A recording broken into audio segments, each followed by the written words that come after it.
What's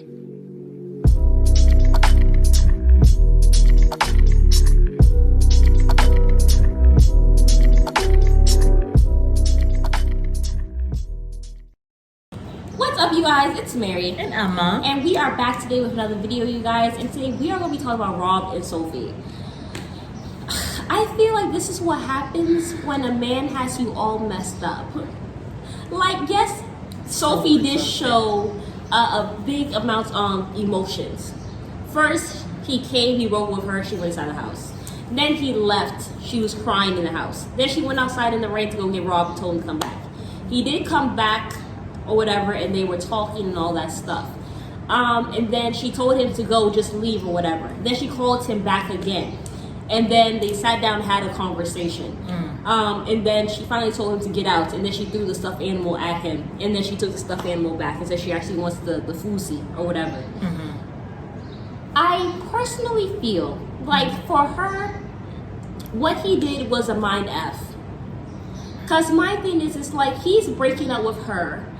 Especially, she's breaking up with her because apparently Rob has done all this stuff. He's been cheating, he's been doing the little porn stuff as well, and then, you know, talking to other women and all this stuff, and then also just not being really nice. Obviously, we have seen the verbal abuse stuff that he has been doing, which could lead to physical, especially when he said, you know, if I was any other ninja out here, I would have been beating you or whatever and not letting you leave my wife or whatever the hell he's saying. So for me, I understand why she has been leaving, because she does not feel safe with this man. Understandably so. But he said he's upset because she's never home and she's not working on the marriage. Now, I do get that to an extent, but if your wife keeps on leaving the home, which I don't think you should continue to leave the home, but when you have a good reason like this, where he does have a tendency to be verbally abusive, and we don't know if it's physical or not. The mom has alleged that it is. I can see why she's leaving the house. So for her to have to put up with all that stuff, and then he's breaking up with her, I'm sure she's confused and discombobulated. And she's like, I'm still willing to work on it, but he's not. I personally felt Sophie should have let that man walk out and stay out, because obviously they're not good for each other on either end. I feel like Sophie was too young when she got in this. Rob, he has some issues and he's not really able to be a good husband. But these people aren't the best versions of themselves, I feel. I feel like when Rob cheated on Sophie the very first time, he should have left. And I feel like, when you don't, but you threaten that you're going to leave, it does nothing. Because it does nothing. Next time, your threats are just empty. You know, because it's like, oh, she said that. The fact that you even have to make a threat is empty. Because if somebody does you wrong the first time, you should leave. Exactly. Because you have to check it the first. But sometimes it's very hard for people, you know, to check stuff. You know what I'm saying? If so you say I'm going to leave, if you part your lips and say I am going to leave, if you don't clean up, it's empty. Because you're basically saying that your essence saying that you've done this wrong, but it's not enough for me to leave. It's not so bad that I have to leave. So they have no impetus to change because you didn't leave. Now, I'm not saying that never make a threat. Like, you know, when I finally got a divorce, it took me four times before I actually got a divorce. Like 4 times of leaving, but every time I left, you know, and then I came back, and then something else will happen. Like, I never made a threat that I was going to leave. I'll just leave, right? But then I'll come back, then leave again, and come back, leave again, come back, until finally have the strength to leave and left. And then 6 years passed, and then allowed him to slither back in. You know? So it's like you teach the person how to treat you or how to mistreat you. And you also teach them how to be manipulative. Like, what do I have to do? What can I do just enough to let her take me back? And I feel like that's what is happening. And I do feel like they are in this cycle. And it's never going to change. It's never going to change. It's just best to just let it go. And she's still very young. that's why I really, I kind of, now that I am older, I know before I used to be like, oh my God, I want to be married by the time I'm 20, and I want to be able to have my 6 kids by the time I'm 29, and all this built up my time. But now that I'm 26, I realized that I'm so happy that I didn't get married young, because I feel like you don't get your own life, and you don't figure out what you do and what you don't want. And I feel until like this age, until you get to 26. You're 26, because now it's like I am, after 25 years of not being on the journey of self, I have I'm actively walking in that journey, and I'm happy that I am able to do that with no man attached to me, and no kids attached to my hip either, while I'm trying to be on the journey. So I'm so happy about that, and I feel like Sophie's doing herself a disservice, and I feel like also it's bad. So she's like, oh my God, I feel like I have spent the best years of my life with Rob. But she's like a year younger than me. You're not even in 28 yet. You're talking about I spent the best years of my life.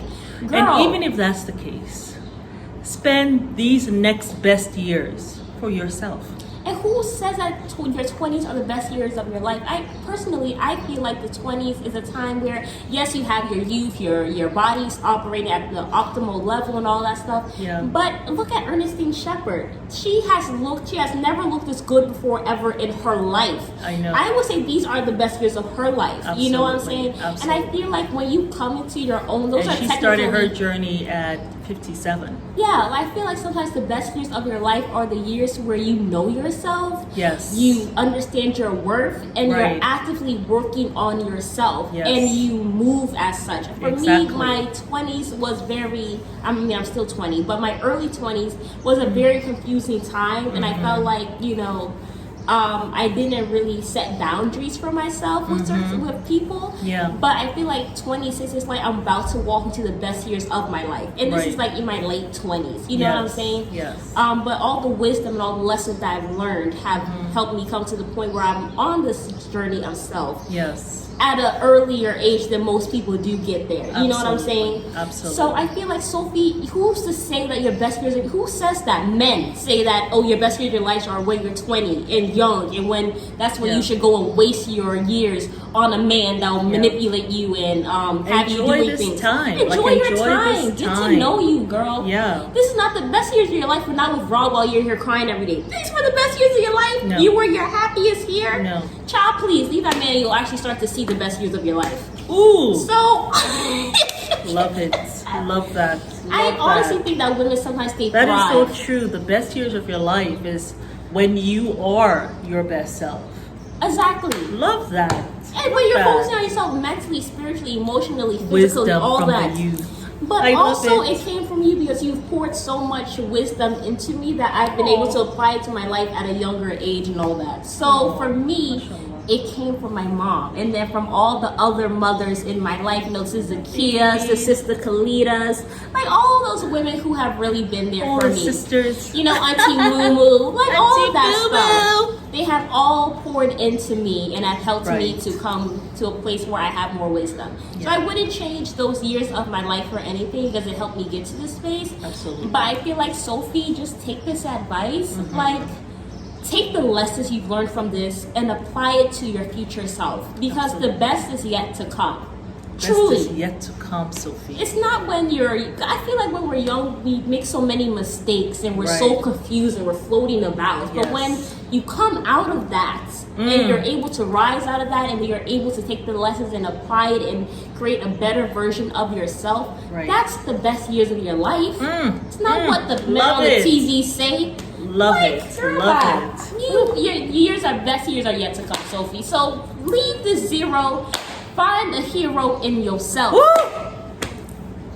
that's all I gotta say. But is there anything else you want to say? Girl, you said it all. Girl, you said it. You said the damn thing, girl. You helped me so much on my journey. Because listen, if I did not have a mom the way that I do have a mom, I probably would be in a much different position.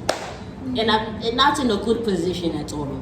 But she has helped me, she has nurtured me, and she has loved and poured into me so much. So I'm very grateful for my mommy. But yes, Sophie, the best years are yet to come, girl.